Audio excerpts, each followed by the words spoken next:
Dans la dernière vidéo, je vous ai parlé de quel a été le processus qui m'a permis de découvrir la face cachée de l'astrologie. Qu'en fait, sous une impression de calcul avec ses airs scientifiques, cache un support pour accéder à d'autres niveaux de conscience. Et tant que vous ne l'aurez pas découvert, vous serez un bricoleur de l'astrologie. On parle souvent d'éveil en spiritualité. Et bien là, il s'agit d'un éveil astrologique que très peu de personnes auront évidemment s'ils ne font pas la démarche de chercher. Donc, suite à cet éveil, je me suis rendu compte que beaucoup de choses devenaient superficielles en astrologie, que je n'avais plus besoin de certaines choses, car je me suis aperçu qu'au contraire, au lieu d'améliorer ma pratique, cela n'apportait que du flou et de la confusion. Moi qui aime la clarté, ça n'allait pas. En premier lieu, je me suis aperçu que les planètes transsaturniennes, donc Uranus, Neptune, Pluton, n'avaient aucune maîtrise. Ou du moins, que ça ne servait strictement à rien de les utiliser. Ça n'apportait rien. C'est encombrer votre cerveau avec des paramètres supplémentaires. Et comme ma pratique avait gagné légèrement en efficacité, en tout cas, je me sentais nettement mieux, j'ai été surpris par ma facilité à lâcher prise des choses que je croyais gravées dans la pierre comme vérité. Et rien que ça, c'est extrêmement bénéfique pour la plasticité du cerveau. Je vois trop d'astrologues utiliser des choses qu'ils croient comme vraies, puisque c'est ancien, ça doit être vrai. Il faut vraiment que vous gardiez ça à l'esprit. Ne jamais trop s'accrocher à votre passion. Sinon, vous n'aurez jamais l'ouverture d'esprit de remettre en question certaines règles. Quand j'ai commencé à annoncer que je n'utilisais plus les maîtrises des planètes lentes, les avis étaient mitigés. Mais en majorité, les astrologues ne comprenaient pas pourquoi. C'est la suite qui a été plus difficile et qui a mis à peu près toute la communauté astrologique contre moi.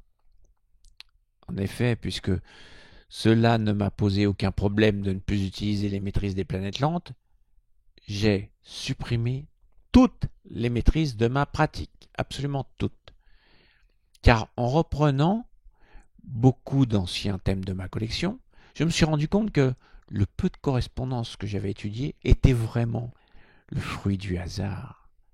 Car avec la majorité des thèmes, les maîtrises n'expliquaient rien, ou on pouvait l'expliquer très facilement sans avoir recours du tout aux maîtrises. À partir de là, ma pratique s'est littéralement envolée. Je réussissais tout ce que je touchais. Mais ça a été le début, comme je l'ai raconté dans mes précédentes vidéos, de provocation prouver, pour me prouver que j'avais tort et que les maîtrises fonctionnaient bien. Malheureusement pour eux, à chaque fois qu'ils utilisaient les maîtrises, ils étaient moins précis que moi. Mais comme les astrologues traditionnalistes sont de mauvaise foi, puisqu'ils insistent pour que la tradition soit irréprochable, donc on ne peut pas discuter. Le débat est fini avant d'avoir commencé, même si je leur donne plein d'exemples. Tout simplement parce qu'on leur a fait apprendre l'astrologie comme si des choses étaient obligatoires, qu'on ne pouvait pas remettre en question. Donc le cerveau crée une accoutumance et ça c'est paralysant. Ça empêche de progresser. D'ailleurs, vous pouvez retourner la question dans tous les sens. Toutes les meilleures et plus précises prévisions sont faites sans les maîtrises. Il suffit juste de regarder les prédictions mondiales exactes. Il n'y a absolument aucune maîtrise d'utiliser, comme je l'ai constaté moi sur un plan individuel. C'est pour cette raison que je me suis éloigné de ce monde et que j'ai fini de débattre, puisque c'est se fatiguer et perdre du temps pour rien. Ils se prennent trop au sérieux. Alors, est-ce que ça vaut franchement la peine? J'en ai tiré une conclusion que j'utilise toujours et que vous devriez absolument retenir pour le reste de votre vie. Plus vous surchargez un thème de paramètres, moins vous allez être précis. Et plus vous avez de risques de passer à côté de l'essentiel. Or, la mode actuelle est tout le contraire. Les astrologues rajoutent des points en veux-tu en voilà. ce qui annule totalement l'intuition, car elle part dans plusieurs directions. Dans le passé, dans mes cours d'astrologie, j'avais créé ce graphique pour mes étudiants. C'est le système de l'entonnoir, pour être de plus en plus précis. Je l'avais créé pour ceux qui n'ont pas développé leur intuition et les aider à se guider. Donc dans ce graphique, à la limite, ne tenez pas compte des méthodes indiquées. Vous pouvez insérer les vôtres. L'essentiel, c'est qu'il repose sur une progression de plus en plus précise et que ça fasse travailler votre intuition. Vous savez, c'est comme le tirage des cartes divinatoires. Certaines personnes se sentent mieux avec certains jeux, comme le tarot de Marseille ou l'oracle de Béline, etc. Que l'on veuille ou non, l'astrologie est un support et seulement un support sous un masque scientifique. Il faut que vous utilisiez des images pour progresser et non des concepts. Or, le milieu astrologique est en pénurie de créativité depuis 50 ans. On est dans une période depuis quelques années où l'astrologie n'arrive pas à passer à un niveau supérieur. Pourtant, je suis persuadé que c'est possible pour beaucoup d'entre nous. Donc jusqu'à maintenant, on a parlé plutôt de philosophie astrologique, comment l'appréhender, quel état d'esprit pour aborder un thème, ce que l'astrologie est et ce que l'astrologie n'est pas. Il ne faudra jamais oublier les dernières vidéos, car le monde astrologique, les bouquins, les articles astrologiques, etc., vous feront dévier de l'essentiel en vous focalisant sur la technique. On va donc rentrer dans le vif du sujet par une vidéo que j'ai mis en ligne le 10 juillet 2007. Elle a eu 13 ans, ce qui est peu et beaucoup en même temps. Alors vous verrez que je n'étais pas à l'aise devant un micro à l'époque. Et les effets vidéo se réduisent au minimum. Ce n'est qu'un exemple. À l'époque, j'ai fait tourner le signe du zodiaque dans tous les sens pour l'entrée de Pluton en Capricorne en 2008 et pour montrer le processus. Je vous passe la vidéo et on se retrouve après. C'est parti. Nous allons essayer avec l'imagination créatrice de savoir ce que peut donner les effets de Pluton en Capricorne qui commencera son entrée en 2008 pour après rétrograder un peu en Sagittaire et il y restera 20 ans environ en Capricorne. Donc, alors, pour ceux qui ne le savent pas, pour les non-astrologues, Capricorne représente une montagne avec une chèvre qui grimpe, d'où sa signification de signe ambitieux. Alors Pluton est la Terre avec, sur une cuvette et une croix tenue par une croix dessous. Alors on peut l'interpréter par le symbole de la chrétienté, ou bien racines aussi, un arbre avec ses racines, enfin tout ce qui se passe sous la terre, tout ce qui est maintenu sous la terre. Voilà. Donc évidemment, voilà pourquoi aussi, c'est très facile à comprendre, Pluton symbolise la mort. Donc nous allons essayer d'assembler ces deux symboles graphiques et regarder ce que cela peut donner comme signification. Vous pouvez l'associer à plusieurs endroits, Pluton, donc il arrive en Capricorne. Vous pouvez le mettre ici.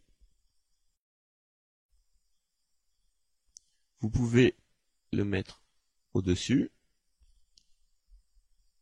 entre deux montagnes. Donc là, je laisse votre imagination déborder. Vous le mettre en dessous. Est-ce que ça vous dit quelque chose? Donc n'oubliez pas que c'est de l'astrologie mondiale.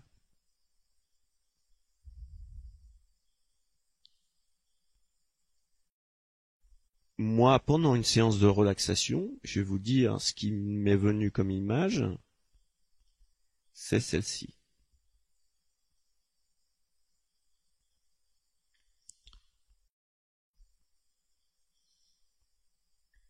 Comment je l'ai interprété? Ça a été assez rapide. Les images sont venues toutes seules, enfin surtout une. Nous avons la montagne et une espèce de virgule qui fait office de protection. Alors, moi je l'ai interprété comme une protection de la Terre, une protection du globe. Donc, évidemment, vous allez me dire, c'est dans l'air du temps, on veut protéger la planète. C'est exactement l'image qui m'est venue. D'autres auraient pu survenir, mais c'est exactement celle-là. Donc, je pense que pendant les 20 prochaines années, ça va être vraiment, vraiment la préoccupation principale, la protection de la planète. Alors, bien sûr, attention, je ne vais pas dire l'écologie va être gagnée, c'est-à-dire que on va faire des choses pour cette protection. Non, car là, ça va être, d'accord, une préoccupation, mais c'est les aspects ensuite qui nous donneront si il y aura des choses positives dans ce sens ou des choses négatives. Après, voilà, après c'est à vous de regarder les aspects. Là, ce n'est pas le but de cette démonstration.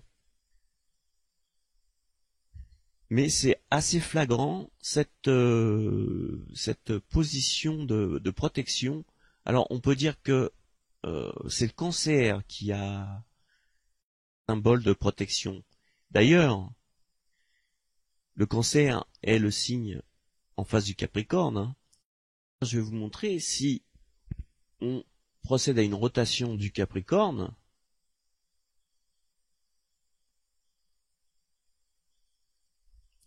Ça fait quand même penser au signe du Cancer.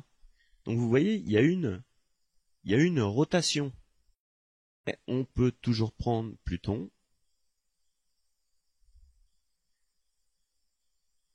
Par exemple.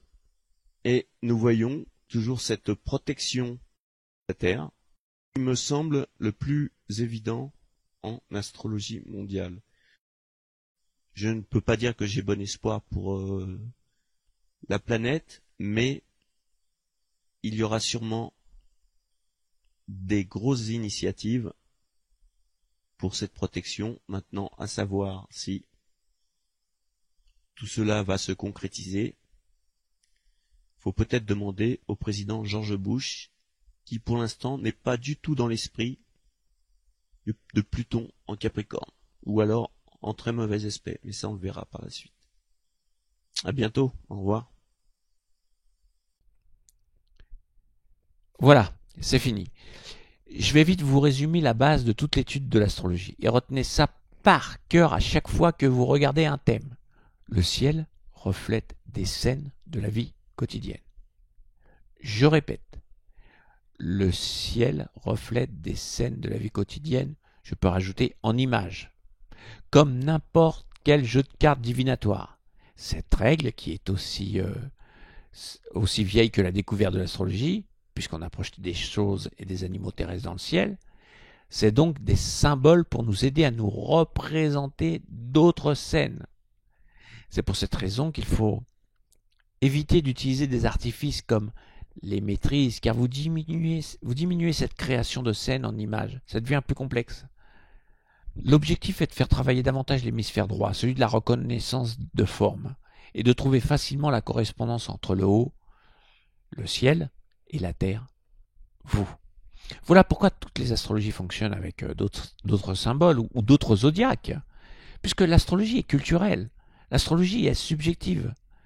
Nous verrons d'autres exemples, mais d'ores et déjà, vous pouvez juste regarder votre signe du zodiaque pour savoir à quoi cela vous fait penser dans votre vie. À bientôt.